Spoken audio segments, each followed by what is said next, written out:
Αν και ο χειμώνας περιόρισε τις μεταναστευτικές και προσφυγικές ροές σε λιγότερα άτομα και λιγότερο ευκατάστατους, που δεν μπορούσαν να πληρώσουν τα τσουχτερά ακόμιστα που απαιτούν οι Τούρκοι διακινητές το καλοκαίρι, εν τούτης υπάρχουν πάντα κάποιοι που θα ξεπουλήσουν ό,τι είχε απομείνει για να περάσουν το Αιγαίο με όποιο τίμημα. Αρκετά φτωχοί και πολύ απελπισμένοι για να ρισκάρουν τις ζωές τους περνώντας το Αιγαίο μέσα στις αντιξεότητες του χειμώνα. Για να καταλήξουν τελικά εδώ, στην πλατεία Βικτωρίας, λίγα μέτρα μακριά από την Ομόνοια και το Σύνταγμα. Οι προσπάθειες της κυβέρνησης να τους απομακρύνει από την πλατεία αποδείχθηκαν άκαρπες. Εδώ περιμένουν να βρουν τρόπο να φτάσουν στα σύνορα με τα Σκόπια. Πρόθυμοι να πληρώσουν υπέρογκα ποσά για ένα εισιτήριο λεωφορείου. Δεν θέλουν να μείνουν στην Ελλάδα. Δεν είναι μόνο η ανάγκη για ασφάλεια που τους οδήγησε μέχρι εδώ, αλλά και η επιθυμία για μια πιο άνετη ζωή που φαίνεται να τους υπόσχεται η Δύση. Δύσκολο να πεις ποιος είναι πρόσφυγας και ποιος μετανάστης, αφού οι δύο ιδιότητες συνυπάρχουν στο ίδιο πρόσωπο. Όλα αυτά μέχρι τώρα. Η Δύση βρέθηκε μπροστά σε ένα μεταναστευτικό τσουνάμι που όμοιό του δεν είχε γνωρίσει μέχρι στιγμής και έκλεισε τις πόρτες. Οι Σκοπιανοί ύψωσαν φράχτες στα σύνορά τους, οι Ούγγροι το ίδιο. Οι πρόσφυγες ξαναγύρισαν στη πλατεία Βικτωρίας μέχρι να απελαθούν ή να αναζητήσουν άλλους δρόμους φυγής. Τώρα η Ελλάδα απειλείται με έξοδο από τη συνθήκη Σέγγεν. Ο Αυστριακός Υπουργός Εξωτερικών επιμένει να κλείσουν τα σύνορα στα Σκόπια, εγκλωβίζοντας χιλιάδες άτομα στον ελληνικό χώρο. Κανείς δεν αναρωτιέται ότι η λύση για όλα αυτά θα ήταν η κατάπαυση του πολέμου.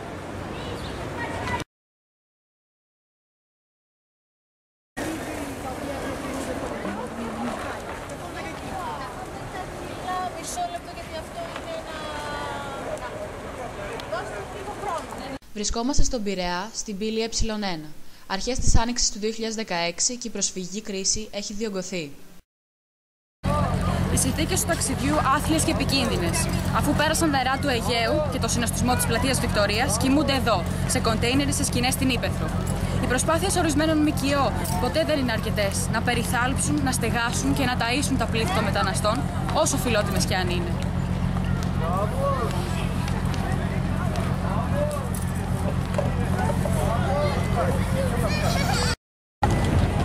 Διωγμένοι από τον πόλεμο αλλά και την εξαθλίωση, την τρομοκρατία και τον φανατισμό και δελεασμένοι από τις προσφορές των δυτικών ανεπτυγμένων κοινωνιών που επιζητούν να προσθέσουν φθηνό εργατικό δυναμικό στην αγορά εργασίας, κατευθύνονται στην βορειοδυτική Ευρώπη.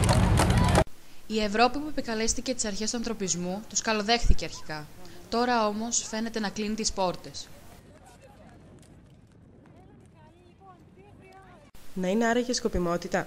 Υποδέχτηκε το πρώτο μεταναστευτικό κύμα από ανθρώπους ευκατάστατους και μορφωμένους, αρνείται όμως να δεχτεί τους άλλους.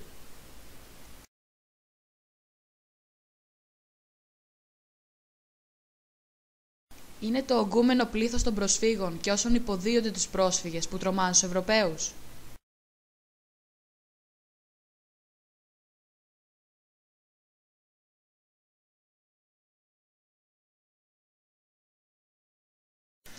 Οι αριθμοί είναι τρομακτικοί. Είναι η Ευρώπη έτοιμη για μια πολιτισμική και πληθυσμιακή αλλίωση? Από ό,τι φαίνεται όχι. Το πολυπολιτισμικό μοντέλο των κοινωνιών που εξήγηλε η παγκοσμιοποίηση φαίνεται χρεοκοπημένο. Αυτό εξηγεί άλλωστε και τις απειλές εναντίον της χώρας μας για έξοδο από τη συνθήκη Σέγγεν και την ενεργοποίηση της Frontex για ασφαλέστερη επιτήρηση των συνόρων.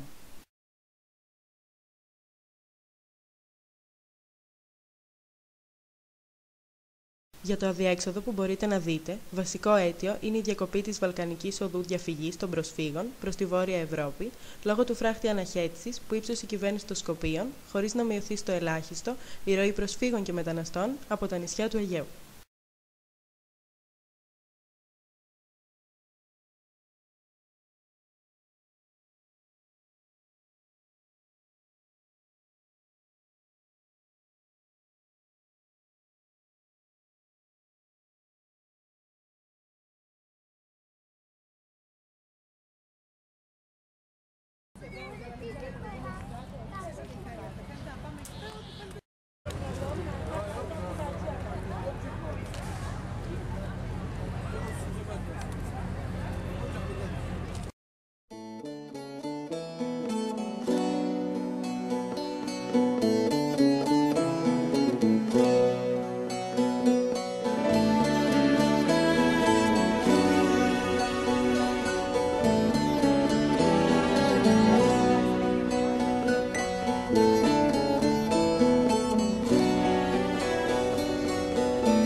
Πρέπει να συνειδητοποιήσουμε όλοι όσοι ασχολούμαστε με το προσφυγικό, γιατί ο περισσότερος κόσμος είναι και ανημέρωτος και ο περισσότερος κόσμος είναι και αρνητικός. Γιατί δυστυχώς ζούμε σε μια εποχή ευωκαιτισμού, η οποία πηγάζει μέσα από την ηλική του ταύτιση. Έχει ταυτιστεί με την ύλη ο κόσμος. Όταν η γυναίκα σου λέει ότι δεν με ενδιαφέρει ο συνάνθρωπός μου αν πεθαίνει, σε μια χώρα, και αυτό το καταγράψεις, που τον προηγούμενο αιώνα πόσες προσφυγές είχαμε. Έτσι, μπράβο. Μια χώρα που είναι γεμάτη με νέα Χαλκιδόνα, με νέα Μάκρη, με νέα Σμύρνη, με νέα. Όλα νέα είναι. Με μια χώρα που έχει τραβήξει τα πάνδυνα, που έχουμε φύγει και εμείς αναγκαστικά προς τα έξω σε μετανάστες. Εντάξει. Μια χώρα που έχει τραβήξει τη λέξη που λέγεται προσφυγιά. Είναι αδιανόητο να μην ξυπνάει αυτή τη στιγμή αυτό το πράγμα μνήμες. Αυτό σημαίνει ότι κάτι δεν πάει καλά. Οι Έλληνες ναυαγοσώστες, η Ελληνική Ναυαγοστική Ακαδημία, αυτή η ομάδα από Έλληνες ναυαγοσώστες πηγαίνει πάνω και σώζει ανθρώπους. Χωρίς να κοιτάμε φυλή, χωρίς να κοιτάμε ηλικία, χωρίς να κοιτάμε φύλο, χωρίς να κοιτάμε θρησκεία. Τίποτα. Και φυσικά όλο αυτό το γεννάει μία λέξη. Δεν θα υπήρχε όλο αυτό εάν δεν υπήρχε πόλεμος. Οι άνθρωποι δεν έρχονται εδώ πέρα γιατί ξαφνικά παρατάνε τα σπίτια τους, γιατί δεν έχουν τι να κάνουν στη ζωή τους και λέει πάμε να πληγούμε στο Αιγαίο. Φύγανε από εκεί πέρα γιατί δεν έχουν πια σπίτι. Φύγανε από εκεί πέρα γιατί κάποιοι εδώ πέρα δικοί μας εξυπνάκηδες γυρνάνε και λένε να γυρίσουν πίσω να πολεμήσουν. Να πολεμήσουν σε τι. Ο πόλεμος κάτω εκεί, για κάποια πράγματα που δεν γνωρίζουν, γίνεται με έναν τρόπο με τον οποίο και εσύ να ήσουν και καθόσουν από κάτω, απλά περνάει το αεροπλάνο και βομβαρδίζει. Όταν βομβαρδίζει από πάνω το αεροπλάνο, δεν μπορείς να το κερδίσεις το αεροπλάνο. Απλά χάνεις το σπίτι σου, σκοτώνουν τη δική σου και παίρνεις ένα σακίδι και απλά περπατάς και περιμένεις να πεθάνεις. Και αν φτάσεις όπου φτάσεις, έφτασες. Και αν φτάσεις στο Χαλέπι, έφτασες. Και αν περάσεις στην Τουρκία, πέρασες. Και αν προχωρήσεις και φτάσεις στα σύνορα, φτάνεις πια σύνορα της Τουρκίας. Αν δεν πνιγείς στο Αιγαίο, πέρασες στη Μυτιλήνη. Από εκεί πέρα μετά τα πράγματα είναι λίγο πιο φιλικά.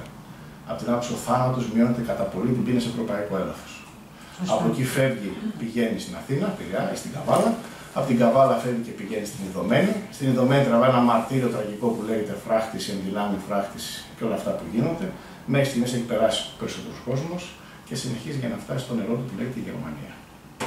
Ο πλέον σαν ένας ναυαγοσώστης, για να σου απαντήσω ποια είναι η δράση σας, να υπερασπίσω την ανθρώπινη ζωή εντάξει, στα ελληνοτουρκικά σύνορα και συγκεκριμένα στις βόρειες ακτές της Μυτιλήνης.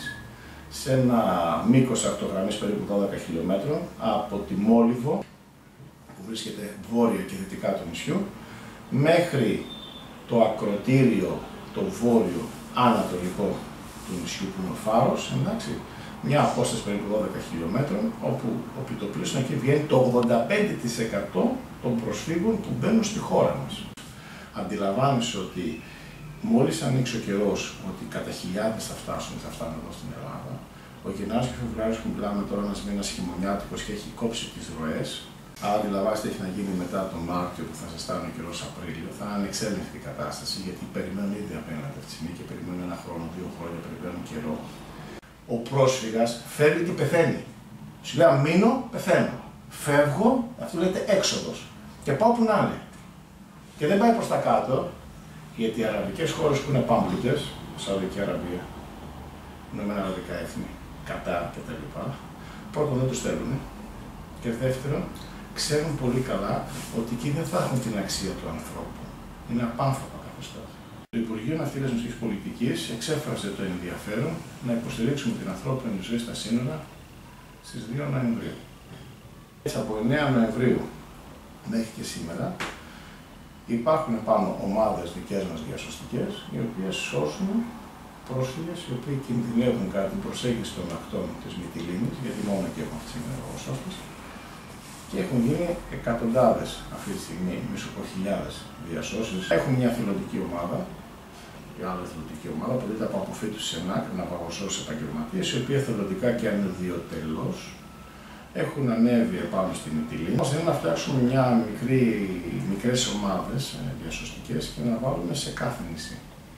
Γιατί εκεί στήριξαν ανθρώπους και. Εγώ πρέπει να αναφερόμουν σε ανθρώπινο δυναμικό, δηλαδή σε ανθρώπους που είναι εξειδικευμένοι στη διάσωση. Ναι. Εάν θα μπορούσαν να επαρκέσουν αριθμητικά, ώστε να επανδρώσουν τα νησάκια. Εγώ τους είπα το εξής, ότι αυτά τα παιδιά το καλοκαίρι τους στέλνουν σε μια παραλία να δουλέψουν.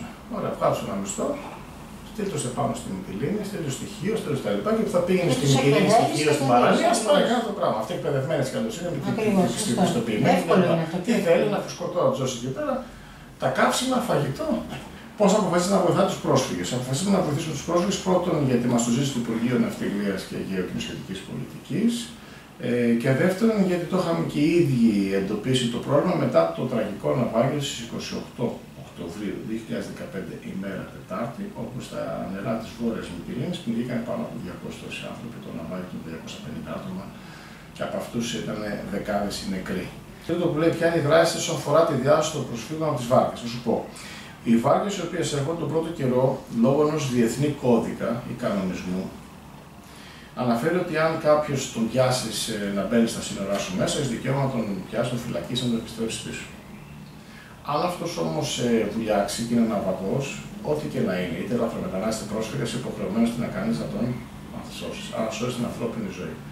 Αυτός είναι ένας κώδικας διεθνής και δεν αλλάζει με τίποτα. Αυτοί τι κάνουν. Μπαίνουν στα αστυνομικά σημεία, πλησιάζουν σε ακτοφυλακή ή πλησιάζουν στο λιμενικό.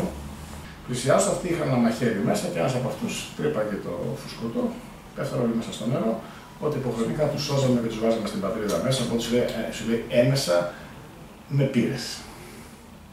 Welcome to Europe. Εντάξει, καλώς ήρθατε στην Ευρώπη. Με αυτόν τον τρόπο όμως το καλοκαίρι όλες οι βάρκες τις τρυπάγανε οι επιβαίνοντες. Και αναγκαστικά το σώμα του λιμενικού τους μάζευε και τους έβγαζε έξω. Το δεύτερο είναι ότι τα σκάφη που τους δίνουν, τα πλωτά μέσα που έρχονται, είναι γελία. Από θέμα ανάφηση πλοίας. Εντάξει, είναι γελία. Από την άποψη είναι κατασκευασμένα σε μια μέρα, 2 μέρες πριν, από το πιο φτηνό και πιο πρόχειρο υλικό. Έχουν 0 προδιαγραφές, 0 στοιχεία να πλέουν πάνω στο νερό. Είναι κάτι δηλαδή οριακά για αυτό που κάνουν. Οριακά. Βάρκες οι οποίες θα μπορούσαν να πάνε με 10 άτομα πάνω, πολλές φορές τη βάζουν 40 και 50 άτομα πάνω με δουλεύουν. Τους στέλνουν μια μηχανή απέναντι, όπου στην ουσία παίρνουν ένα εκ του πληρώματος, τον εκπαιδεύουν 15 λεπτά, το πώς να κρατάει τη λαβουδέρα. La λαβουδέρα λέμε το τιμόνι, σε ένα εξολέμβιο, μια μηχανή δηλαδή που είναι πίσω από τους σκάφους, και του λένε προχώρα ευθεία απέναντι. Η διαδρομή είναι περίπου στη 1 ώρα και 1 τέταρτο, εάν δεν γίνει κάτι άλλο ενδιάμεσα. Αυτός κρατάει το τιμόνι και πηγαίνει ευθεία. Το πρώτο τραγικό είναι ακριβώς 5 ναυτικά μίλια. Εντάξει. Περίπου από 1840 χοντρικά το χιλιόμετρο το μίλι, πολλαπλασιάζεται το ποσό είναι. Στην ώρα που φεύγεις και αναλόγως στις καιρικές συνθήκες που επικρατούν, είναι και διαφορετικό το τίμημα του δουλεμπόρου.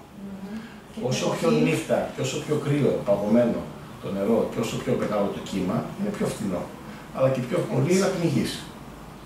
Όσο πιο πρωί, όσο πιο μέρα, όσο πιο μπουνάτσα και όσο τα πράγματα πιο φιλικά, η τιμή ανεβαίνει.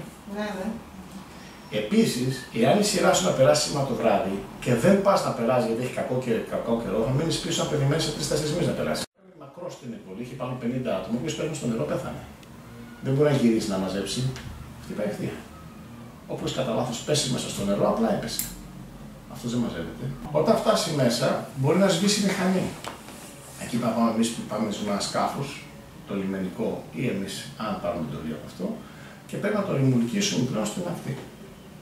Εδώ στην ακτή βγαίνει, αν έχει κύματα, τους γυρνάει η βάρκα ή μπορεί να διπλαρώσει η βάρκα ή να γίνουν διάφορα πράγματα. Εκεί χρειάζονται διασώστες, συναπαγωσώστες. Άρα, από τη στιγμή που πέφτει μέσα στο νερό, είτε γιατί τρύπησε τη βάρκα, είτε γιατί έφαγε τούμπα από τα κύματα, είτε γιατί έμενε από μηχανή, μέχρι να φτάσει στην ακτή, είτε από μόνος του και να κατέβει, είτε οτιδήποτε μπορεί να συμβεί από τη στιγμή που περνάει το μέσο που είναι το σύνορο Ελλάδας-Τουρκίας και έχουμε πλέον τη δυνατότητα να δράσουμε και να επιχειρήσουμε για την Τουρκία, εντάξει, όλο αυτό το, εντάξει, όλη αυτή η απόσταση μπορεί να συμβούν τα κακά αυτά που αναφέρουμε τώρα.